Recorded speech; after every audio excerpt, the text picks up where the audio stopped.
발락이 다시 그들보다 더 높은 고관들을 더 많이 보내매 그들이 발람에게로 나아가서 그에게 이르되 십볼의 아들 발락의 말씀에 청하건대 아무 것에도 거리끼지 말고 내게로 오라.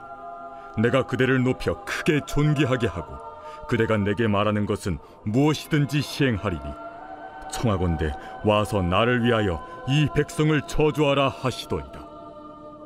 발람이 발락의 신하들에게 대답하여 이르되 발락이 그 집에 가득한 은금을 내게 줄지라도 내가 능히 여호와 내 하나님의 말씀을 어겨 덜하거나 더하지 못하겠노라. 그런즉 이제 너희도 이 밤에 여기서 유숙하라. 여호와께서 내게 무슨 말씀을 더하실는지 알아보리라. 밤에 하나님이 발람에게 임하여 이르시되 그 사람들이 너를 부르러 왔거든 일어나 함께 가라. 그러나 내가 네게 이르는 말만 준행할지니라. 발람이 아침에 일어나서 자기 나귀의 안장을 지우고 모압 고관들과 함께 가니 그가 감으로 말미암아 하나님이 진노하심으로 여호와의 사자가 그를 막으려고 길에 서니라. 발람은 자기 나귀를 탔고 그의 두 종은 그와 함께 있더니 나귀가 여호와의 사자가 칼을 빼어 손에 들고 길에 선 것을 보고 길에서 벗어나 밭으로 들어간지라. 발람이 나귀를 길로 돌이키려고 채찍질하니 여호와의 사자는 포도원 사이 좁은 길에 섰고 좌우에는 담이 있더라. 나귀가 여호와의 사자를 보고 몸을 담에 대고 발람의 발을 그 담에 짓누름에 발람이 다시 채찍질하니 여호와의 사자가 더 나아가서 좌우로 피할 데 없는 좁은 곳에 선지라. 나귀가 여호와의 사자를 보고 발람 밑에 엎드리니 발람이 노하여 자기 지팡이로 나귀를 때리는지라. 여호와께서 나귀 입을 여시니 발람에게 이르되 내가 당신에게 무엇을 하였기에 나를 이같이 3번을 때리느냐? 발람이 나귀에게 말하되 내가 나를 거역하기 때문이니 내 손에 칼이 있었다면 곧 너를 죽였으리라. 나귀가 발람에게 이르되 나는 당신이 오늘까지 당신의 일생 동안 탄 나귀가 아니냐? 내가 언제 당신에게 이같이 하는 버릇이 있었더냐? 없었느니라. 오늘도 우리의 삶을 인도하시는 하나님 아버지, 5월 13일 화요일, 오늘 하나님께서 우리 귀한 성도들에게 주신 소중한 오늘의 큐티 말씀을 함께 마음에 새기며 하루를 출발합니다. 오늘도 말씀 되신 하나님, 성령님께서 오늘도 우리에게 깨닫게 해주시고 오늘 내게 주신 이 본문의 말씀을 통해서 오늘 나의 죄를 다시 한번 돌아볼 수 있는, 그리고 회개하고 다시 주님의 거룩한 자녀로 오늘도 믿음 안에서 살아가는 우리 귀한 성도들, 또 제 자신이 될 수 있도록 인도하여 주옵소서. 감사를 드리며 예수 그리스도의 귀하신 이름으로 축복하며 기도합니다. 아멘. 우리 사랑하는 브릿지 가족 여러분, 오늘 5월 13일 우리 화요일 민수기 22장 15절에서 30절의 말씀을 중심으로 오늘 내 마음 속에 허락해 주시는 주의 음성에 함께 귀를 기울이기를 원합니다. 오늘 아침 나눌 하나님의 말씀은 어제 우리가 함께 나누었던 발락과 발람에 관계된 이야기가 계속해서 이어져 오고 있는데요. 우리가 어제 말씀을 함께 큐티했던 것처럼 이 발락이라고 하는 모압의 왕이 씻을 수 없는 자기 나름대로의 트라우마, 바로 그 상처를 가지고 그 망상과 과대망상증으로 인해서 굉장히 혼란스럽고 또 마음이 불편하고 번뇌로 사로잡혀 있는 바로 그의 인생을 우리가 한번 생각해 보았습니다. 자, 다시 한번 잠시 리뷰를 해본다면 발락이라고 하는 이 모압의 왕이 가지고 있는 바로 그 과대망상증이 무엇입니까? 바로 이스라엘 백성들이 이제는 자신들을 쳐들어오게 될 것이고, 그렇게 되면 우리나라는 완전히 폭삭 망하게 될 수밖에 없기 때문에 어떻게 해서든지 이들의 침략을 막아야 된다라고 하는 생각 속에 당시에 발람이라고 하는 선지자를 뇌물로 매수해서 이스라엘 백성들을 철저하게 저주하라라고 하는 바로 그 맥락을 우리가 한번 생각해 볼 수 있었던 것이죠. 자, 이스라엘 백성들을 막아야 되는 것이 뭐냐면 그들이 모압 땅에 들어오면 정말로 소처럼 주변에 있는 모든 풀들을 다 뜯어먹는 것처럼 이 모압 사람들을 그렇게 만들 것이다 라고 하는 잘못된 정보로 인해 형성되어진 그의 거짓된 망상 때문이었습니다. 자, 그런데 여러분, 이스라엘 백성들은 어떤 존재입니까? 사실 이스라엘 백성들은 어제도 잠깐 말씀드렸지만 40년이라고 하는 이 광야의 시간은 정말로 보면 하나님께서 훈련시키는 과정이고, 그리고 가나안 땅에 들어가서 하나님의 백성으로 주님 바라보고 주님 예배하며 살아갈 수 있는 그 아름다운 주님의 거룩한 백성으로 만들어내는 그런 연단의 과정 아니겠습니까? 자, 그렇기 때문에 40년 동안 정말로 이스라엘 백성들은 하나님 앞에 정직하게 그리고 하나님이 원하시는 그 백성의 모습을 만들어내기 위해 훈련받고 거룩을 위해 살았던 백성입니다. 자, 그런데 여러분, 발락이 저주를 하려고 했던 그 이유가 무엇입니까? 바로 세상에는 존재하지도 않는 이스라엘 백성들에 대한 생각에 대한 싸움이었다라는 거죠. 그러니까 이스라엘 백성들, 발락이 생각했던 그러한 형태의 이스라엘 백성들은 이 세상에 존재하지 않는데 마치 존재하는 이스라엘 백성인 것처럼 망상에 사로잡혀 싸웠던 본인 자신과의 싸움이었던 것을 우리는 보게 됩니다. 그러니까 이 과대 망상증이 굉장히 위험하고 굉장히 위력 있는 것이죠. 자, 예를 들어서 한번 생각해 보세요. 이제 막 조그마한 아이들 앞에요, 어른들이 재밌게 해준다고 진짜 무서운 괴물 풍선을 이렇게 불어가지고 그 어린 아이 앞에 딱 그 풍선을 가지고 가잖아요. 그러면 보통 아이들이 진짜 화들짝 나게 두려워하고 굉장히 그 모습 앞에서 자신의 어떤 나약한 모습을 보여주는 아이들이 굉장히 많습니다. 막 엄마 아빠한테 와서 울면서 무섭다고 엄마 치맛자락 붙잡으면서 저거 빨리 없애달라고 그러면 어른들이 보통 어떻게 이야기합니까? 아니야. 저거 진짜 괴물 아니고 저거 그냥 풍선이야. 아무것도 아니야. 그 속에는 아무것도 없어. 저건 허상이야.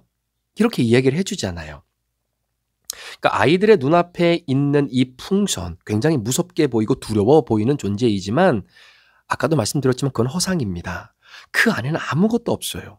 그렇게 보여지는 두렵고 무서운 그 괴물 풍선, 이 과대망상증을 여러분 해결할 수 있는 가장 좋은 방법은 바늘 하나면 해결이 되는 겁니다. 그거 바늘로요 툭 찌르잖아요. 그러면 점점 바람이 빠지면서 그렇게 무섭게 다가왔던 괴물 풍선이 한순간에 사라지게 되는 것을 보게 되는 것 아니겠습니까? 마찬가지입니다. 우리에게 찾아오는 이 과대망상증을 물리치는 거 쉬워요. 그 과대망상증을 무너뜨리는 것이 뭐냐면 바로 사실이고 진실이다라는 것입니다. 아마 여러분들도 인생을 살아가면서 나도 모르게 내 생각 속에 자리 잡게 되었던 그 과대망상증 때문에 힘들었던 것을 경험했던 때가 아마 있었을 거예요. 저는 개인적으로 어떤 부분들이 있었냐면 제가 이렇게 자라오면서 제가 막내로 자랐잖아요. 그래서 막내로 자라고 제 형님이 있고 또 가운데 누나가 있고 또 막내가 저다 보니까 저는 어떤 생각을 들었냐면 부모님이 형보다 누나보다 나를 덜 사랑하는구나 라고 하는 생각들이 사실은 많이 있었어요. 왜 그런 생각이 찾아 들어오게 됐냐면 정말로 객관적으로 보더라도 아버지 어머니가 형에게 더 많은 관심과 사랑과 물질을 쏟아붓는 것을 보게 되었거든요. 또 누나는 중간에 딸이 하나밖에 없기 때문에 딸 하나를 굉장히 귀여워하면서 딸이 원하고 바라는 것들을 어떻게든 채워주고 그것을 만족시켜 주려고 했던 그런 부모님들의 모습을 제가 옆에서 보면서 나에게까지 내려오는 그 내리사랑은 굉장히 작은 부분이구나, 이런 생각을 좀 많이 했던 때가 있었습니다. 그래서 아버지에 대해서 오해도 하고 또 어머니에 대해서 오해도 사실 적잖이 했었고요. 또 그것으로 인해서 제 마음의 상처와 과대망상증으로 인해서 부모님과의 관계가 사실 썩 좋지 않았던 때도 사실은 있었습니다. 그런데 가만히 시간이 지나고 또 큐티를 하면서 그런 마음들, 제 마음속에 갖지 말아야 될 마음들을 하나님께서 말씀으로 보여주시면서 내가 갖고 있었던 그 생각이 잘못된 망상이었구나라는 것을 조금씩 말씀을 통해 보여주시는 것을 보게 됐는데요. 자, 그 이유는 뭐냐면 어떻게 보면 이거는 우리 어른 세대가 굉장히 힘들고 어려운 어떤 시기를 지나오면서 그렇게 찌들게 가난하게 살았던 그 삶을 버텨내고 이겨냈던 방법 중에 하나의 접촉적인 측면이다라고 하는 것을 깨닫게 된 거예요. 자, 그게 무슨 말이냐면, 예를 들어서 5명, 6명 식구가 있다고 한번 자녀들이 있다고 상상을 해보십시오. 그런데 부모님이 가지고 계시는 재산은 제한적이고 한정적입니다. 그런데 공평하다라고 하는 어떤 이러한 관점에서 4명이나 5명 되어지는 자녀들에게 똑같이 재산을 분배하게 되면 결국 정말로 힘들고 가난을 벗삼아 살아갔던 그때에는 모든 자녀들이 공평하게 나누어진 그 재산을 가지고는 살아갈 수가 없는 거죠. 어떻게 보면 모두가 다시 가난해질 수밖에 없는 상황이고 그 가난을 되풀이 되어지는 인생을 살아갈 수밖에 없는 그런 우리 어른들의 세대들의 삶이 있었던 것입니다.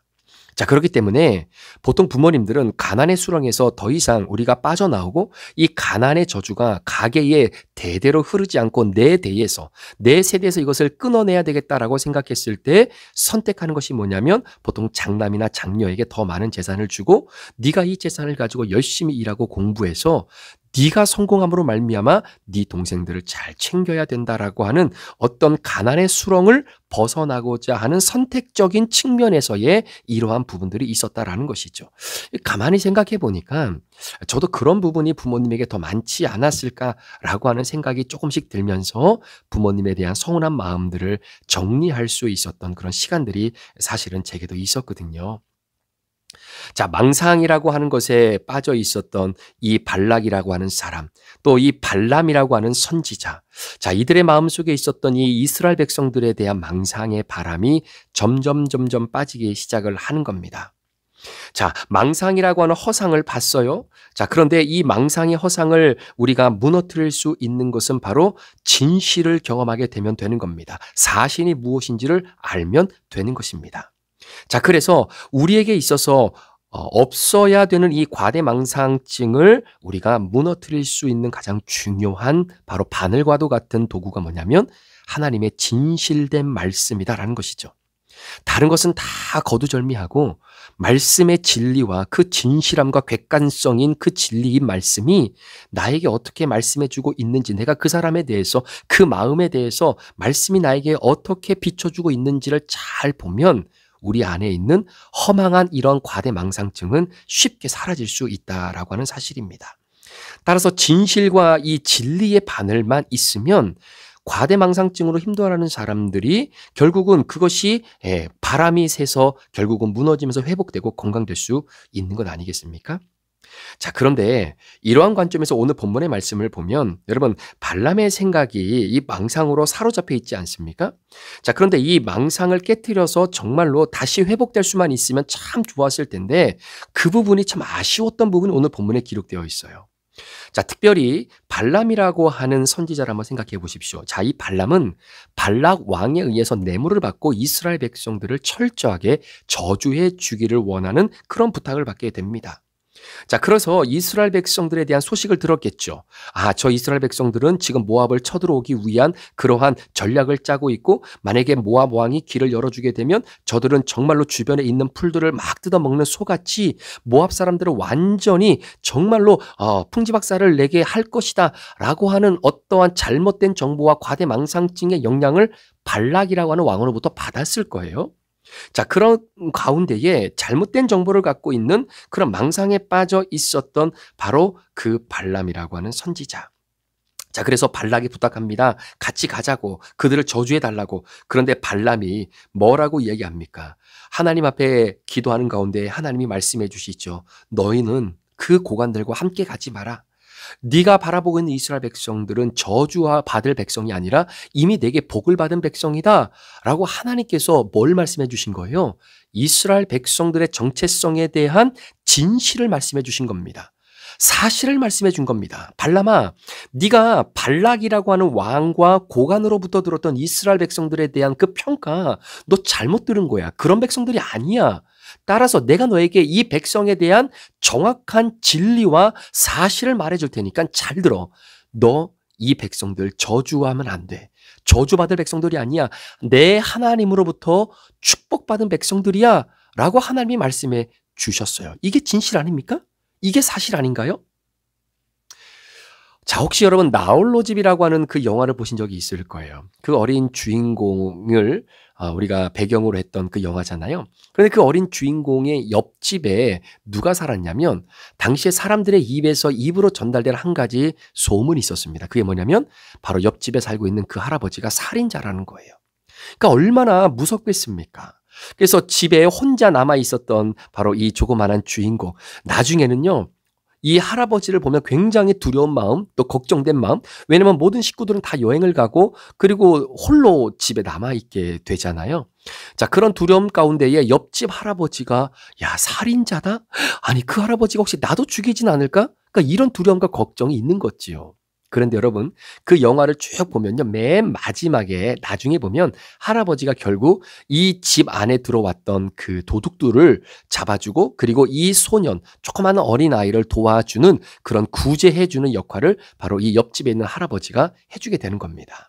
자, 그러니까 이 어린 주인공이 가지고 있었던 그 망상, 아, 저 할아버지는 살인자야. 나도 위험해질 수 있어. 라고 하는 그 망상이 철저하게 깨지게 되는 것이죠. 자, 이와 같이 발람의 망상, 자, 이스라엘 백성들은 도둑이 아닐까? 라고 하는 그 망상대 하나님께서 무엇을 가지고 진실을 말해줍니까? 말씀을 통해서 아니, 이들은 저주받을 백성이 아니라 복받을 백성이니까 너 그들 따라가면서 그들을 저주하지 마. 이게 하나님이 주신 발람이라고 하는 선지자가 가지고 있는 허망의 그 무서운 풍선, 그러한 풍선을, 괴물 풍선을 무너뜨릴 수 있는 진실의 바늘이었다라는 것이죠. 자, 이스라엘 백성들은 저주의 대상이 아닙니다. 그래서 발람이 발락의 제안을 거절하게 되는 것이죠. 자, 그런데 모압 왕이었던 발락이 여기서 포기하는 것이 아니라 자, 오늘 보면 17절의 말씀에 보니까 내가 그대를 높여 크게 존귀케 하고 그대가 내게 말하는 것은 무엇이든지 행할 테니 청하건대 와서 나를 위하여 이 백성을 저주해달라라고 이야기합니다. 무슨 말입니까? 백지수표를 주겠다라는 거예요. 네가 이들을 저주만 하면 네가 평생 동안 먹고 살 거 걱정 없도록 내가 5벌 돼줄 테니까 저주 한 번만 해봐라 이렇게 얘기를 하는 겁니다.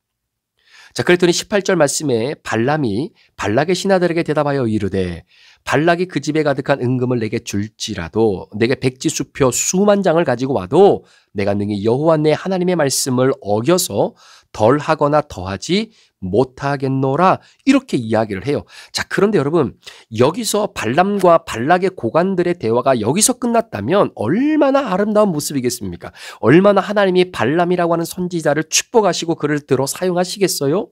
그런데 이어지는 19절의 한 절이 굉장히 우리에게 퀘션 마크를 던져줍니다. 자, 19절 말씀해 보니까 그런즉 이제 너희도 이 밤에 여기서 유숙하라. 여호와께서 내게 무슨 말씀을 더 하실는지는 알아보리라 라고 이야기합니다. 자, 발람이 말하는 것이 뭐냐면 그래? 한 번만 더 기도해 보자라는 거예요. 혹시 발람이라고 하는 이 사람이 고관들에게는 야, 하나님이 내게 말씀하신 것을 내가 어길 수 없고 그 말씀에 덜할 수도 없고 더할 수도 없다. 나는 여기가 끝이다. 안 된다. 라고 딱 선을 그은 것처럼 보였는데 갑자기 그래? 그러나 우리 한 번만 더 기도해 보자는 거예요. 하나님이 혹시 다른 말씀을 우리에게 주실지 모르니까 한 번만 더 기도해 보자라고 하는 이 발람의 태도. 사랑하는 성도 여러분, 이 발람의 태도를 통해 저와 여러분들의 신앙의 그 맹맹함을 한번 좀 발견해 보실 수 있으시겠습니까? 자, 하나님께서 발람이라고 하는 선지자에게 진실을 알려주셨어요.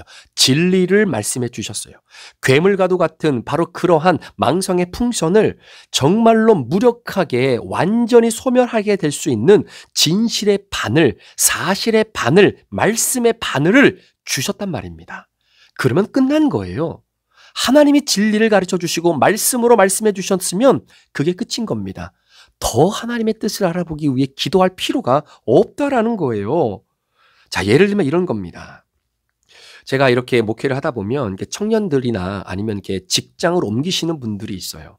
직장으로 옮기실 때에 이제 기도 부탁을 한다고 이제 목사에게 기도 부탁을 하는 겁니다. 목사님, 제가 이번 A라고 하는 직장에 있다가 이러한 조건을 제가 오퍼를 받아서 B라고 하는 직장으로 옮기게 될 것 같은데 정말 옮기는 게 맞는지 안 맞는지 목사님 좀 함께 기도해 주세요. 그럼 제가 물어보죠. A라고 하는 직장에서 B라고 하는 새로운 직장으로 옮기면 뭐가 좋은 그런 베너핏이 뭐가 있습니까? 그랬더니 뭐 대부분 연봉이 좀 올라가고 뭐 여러 가지 베너핏이 있는 것 있지 않겠습니까? 물론 그런 베너핏이 더 좋아지면 당연히 옮길 수만 있으면 옮기면 더 좋지요. 뭐 저도 정확히는 모르지만 이렇게 회사에서 일하시는 분들이 그 회사에서 오랫동안 일을 하게 되면 연봉이 올라가는 어떤 그런 퍼센테이지보다 때에 따라서 이렇게 다른 직장으로 이직을 하게 될 때 그때 연봉을 조금 올려서 이제 서로 니고시에이션을 해가지고 이렇게 이직을 하면서 베너핏을 얻는 경우가 굉장히 많다라고 하는 이야기를 제가 들은 적이 있습니다. 뭐 그런 기회가 온다면 얼마나 좋겠어요. 자, 그런데 예를 들면 이런 겁니다.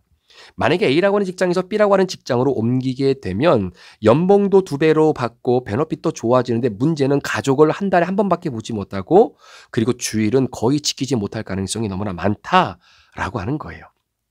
그러면 제가 상담을 하면서 그런 얘기를 꼭 합니다.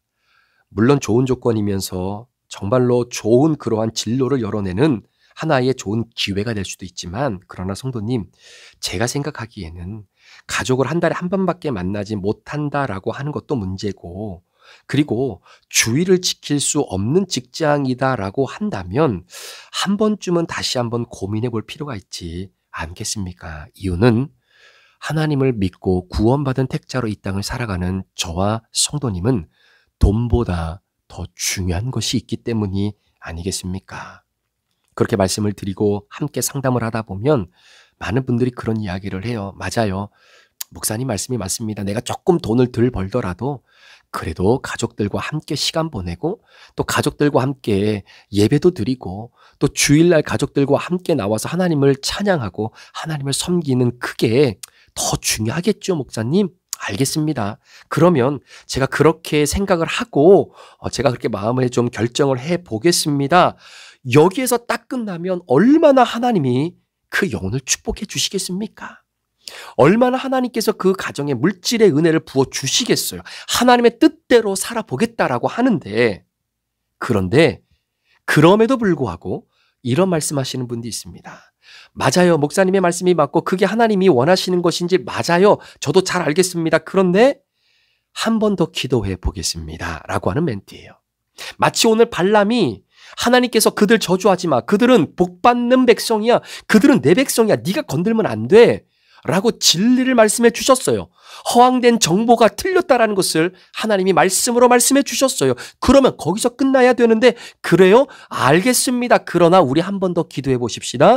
하나님이 어떤 말씀을 우리에게 주실지 모르니까 라고 말했던 발람의 그 우유부단한 신앙의 성향의 성격이 오늘 저의 모습, 우리들의 모습이 보여질 때가 있다는 겁니다. 말씀을 통해서 하나님이 이렇게 하라고 말씀을 통해서 저 영혼을 도우라고 말씀을 통해서 하나님께 예배하는 데 집중하라고 오늘 말씀을 통해서 하나님이 내 안에 있는 그러한 연약한 그런 미움, 시기, 질투를 내려놓고 사랑으로 품으라고 말씀해 주셨고 하나님께서 이번에 주신 물질적 축복을 통해서 이웃을 섬기고 교회에 더욱더 필요한 곳에 네 마음을 담아 하나님께 감사의 마음으로 헌금도 드리고 주님을 더 아름답게 섬겨가라고 말씀을 통해 주님이 내게 주신 것에 대해서 내가 인정을 해요. 알겠습니다, 하나님. 주님이 원하시면 그렇게 하겠습니다. 그런데 제가 한 번만 더 기도해 볼게요. 혹시나 하나님께서 또 다른 방법으로 저에게 말씀해 주실 수도 있는 것 아니겠습니까? 여러분, 100%는 아닐지 몰라도 99.99%는요. 하나님의 뜻과 하나님의 섭리를 깨닫고 나서도 내가 한 번 더 기도해 보겠습니다라고 하는 그 말은 이미 내 마음이 욕심에 사로잡혀 있기 때문이에요. 내 안에 탐심과 탐욕이 가득 차 있다라고 하는 증거입니다. 그래서 기도 한번 해보겠다라고 하는 것은 내 안에 있는 욕심과 내 탐욕이 결국은 나에게 정당성을 부여해 줄 수 있고 그것을 지지해 줄 수 있는 사람들과 그러한 의견을 더 내가 모을 수 있도록 기다리기 위해서 시간이 필요한 거예요. 그래서 기도해 보겠다라는 겁니다. 기도해 보겠다라는 거예요. 저도 이렇게 목회를 하다 보면 성도님 이거 이렇게 하셔야 될 것 같습니다. 이렇게 했으면 좋겠습니다. 이렇게 우리 기도하고 나가면 좋을 것 같습니다. 이게 하나님이 훨씬 더 좋아하시는 하나님이 기뻐하시는 길입니다. 라고 이야기하면 어떤 분들은 그래요. 아, 목사님 제가 잘 알겠습니다. 기도해 보겠습니다. 그런데 제가 정말로 그런 분들의 마음을 이렇게 한번 들여다보고 또 느끼는 게 뭐냐면 그렇게 기도해 보겠다라고 하면서 기도하는 사람은 그렇게 많지 않아요. 절대로 그렇지 않습니다. 기도해 보겠다라고 하면서 진짜 그 문제를 놓고 내가 새벽에 하나님 앞에 기도하고 큐티하면서 기도하고 이 부분을 주님 앞에 내어놓으며 토요일 날도 새벽에 나오고 정말로 특별 기도에도 나오고 정말로 때로는 줌으로라도 참석해서 내가 하나님 이 문제를 놓고 기도하겠습니다 했다면 진짜 기도하는 성도 제가 많이 못 봤거든요. 정말 못 봤어요. 그래서 저는 죄송하지만 잘 안 믿습니다. 왜냐하면 말씀이 진리고 말씀이 해답을 줬고 말씀이 우리에게 이것이 사실이다라고 우리의 과대망상증을 터뜨릴 수 있는 진리와 진실의 바늘을 주셨는데 그게 해답이고 정답인데 그리고 그것이 정답인 걸 아는데 여러분 뭘 기도해서 더 하나님의 뜻을 뭘 더 찾겠다라는 이야기일까요? 한번 내 자신의 심령을 한번 정직하게 들여다보십시오.